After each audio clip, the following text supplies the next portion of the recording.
Olha, para você que acompanha diariamente aqui o nosso Jornal da Record News, nós temos trazido aqui vários aspectos da vida econômica e da vida política do nosso país.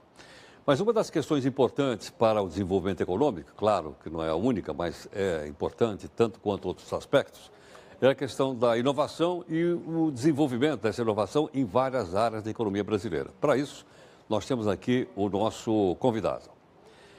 Quem está aqui conosco é o presidente da Agência Brasileira de Desenvolvimento Industrial, o Guto Ferreira, e nós vamos conversar um pouco a respeito de vários assuntos importantes para você. Guto, obrigado pela gentileza, bem-vindo aqui no Jornal da Record. Obrigado.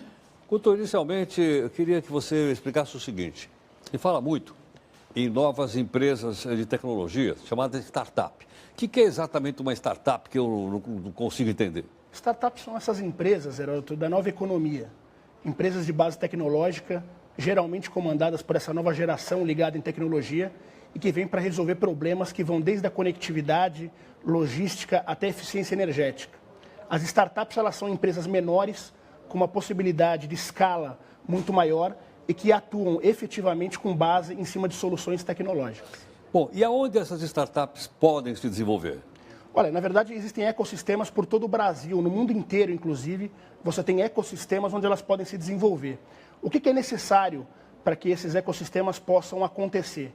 Apoio não só da iniciativa privada, quanto também um ambiente econômico favorável. No Brasil você tem hoje em várias áreas do país, diversos ecossistemas que já trabalham essas startups. Eu posso imaginar que um desses sistemas seria, por exemplo, agregado à universidade ou não?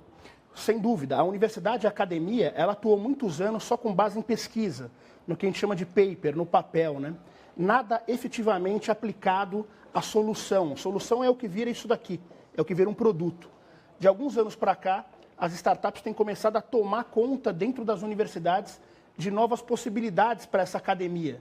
Então, hoje você já tem incubadoras e aceleradoras comandadas por universidades que trabalham essas startups também dentro do seu campus. Sim, então, posso entender que a universidade é um desenvolvimento, vamos dizer assim, da pesquisa teórica e startup põe em prática? Sem dúvida nenhuma. A startup ela trabalha com prototipação, ela trabalha com coisas que vão acontecer. Ela não consegue ficar em cima dessa questão do paper ou do trabalho acadêmico, que também tem a sua importância, mas nos dias de hoje, com a velocidade das coisas, Heródoto, as startups elas só conseguem crescer, alavancar, escalar, se elas apresentarem uma solução que funcione. Deixa eu ver se eu entendo bem. Por exemplo, uma empresa tão grande como a Microsoft, ela chegou a ser uma startup ou não? Ela nasceu como uma startup, nasceu sem dúvida nenhuma. Startup. Não só a Microsoft, como a Apple, a IBM, o conceito de startup é justamente, elas nascem dentro de uma garagem, como aconteceu com várias no Silicon Valley, nos Estados Unidos, e a partir daí elas ganham, essa solução ganha uma escala e elas se tornam grandes empresas, que podem manter até um conceito cultural de startup, mas elas deixam de ser startup para se tornarem grandes empresas. Entendo. Agora, é preciso muita grana para ter uma startup dessa, além do conhecimento que você já disse que é necessário. Mas e quanta grana precisa para abrir uma startup? Na verdade, não precisa de dinheiro para se abrir uma startup. O que a gente costuma dizer nesse meio é que basta que você resolva o problema de alguém. Nós temos agora um programa chamado Conexão Startup Indústria, que conecta essas startups com soluções mais rápidas com uma indústria que está precisando diminuir o seu custo e melhorar a sua produtividade. E essas startups nem sempre são startups que nascem com dinheiro. Elas dependem simplesmente de apresentar uma solução que possa ser aproveitada para a resolução de um problema. A partir daí ela começa a crescer. Agora, ela recebe por isso? Ela recebe. Você tem possibilidades de investimento anjo, você tem possibilidade de compra de tecnologia ou mesmo de aquisição. Hoje a gente está num mundo em que a tecnologia está virando commodity, ela já virou commodity. Então essas grandes indústrias, grandes empresas, sobretudo as de tecnologia, o que elas fazem? Para que um outro concorrente não venha substituí-la, ele vem e faz a aquisição de uma startup e integra ela na sua cadeia de valor. Então ela acaba recebendo de uma forma ou de outra, ou por aquisição ou pela compra do seu serviço. Agora, quando você descobre uma nova tecnologia, você pode patentear essa nova tecnologia? É fácil, é difícil patentear alguma coisa aqui no Brasil ou não? No Brasil, hoje você tem um processo que já vem de alguns anos, com o próprio INPI, que é o órgão responsável de marcas e patentes, que é um processo em relação ao restante do mundo mais demorado, bem mais demorado. Recentemente vai ser apresentado agora pelo Ministério da Indústria e pelo próprio Presidente da República um decreto que vai facilitar a aprovação de patentes no Brasil. A gente espera que a gente possa ter um ganho de mais de 30% no tempo de aprovação de uma patente no país. Isso é muito importante para que o Brasil se torne mais competitivo. Você está falando também nessa área de tecnologia. Eu já ouvi uma expressão, gostaria até que você me explicasse aqui para a gente, que é o seguinte.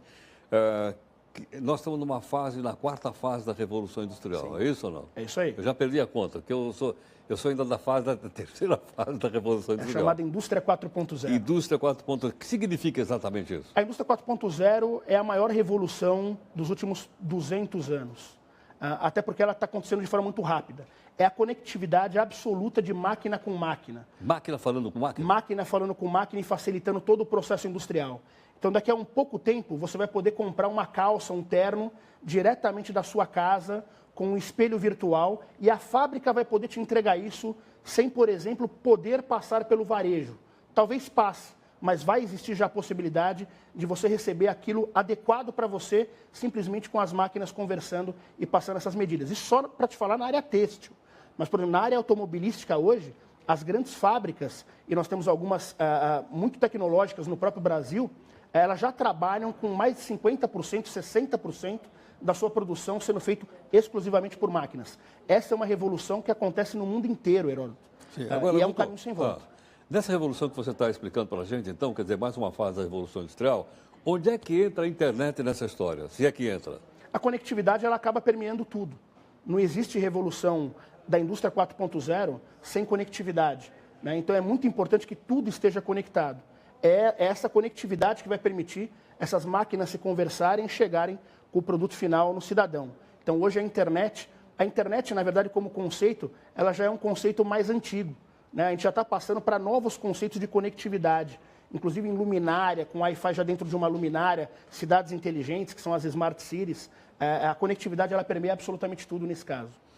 Bom, Guto Ferreira, que você está acompanhando aqui, é o presidente da Associação, o presidente da Agência, Brasileira de Desenvolvimento Industrial. E você está vendo que as coisas que ele está contando aqui para a gente são coisas que, especialmente, né, é de interesse geral, mas interessa principalmente aos inovadores e está muito ligado à juventude de uma maneira geral. Portanto, está interessando ao nosso país. Nós vamos fazer um rápido intervalo aqui no Jornal da Record News e voltamos também, depois do intervalo, com outras notícias. Até já.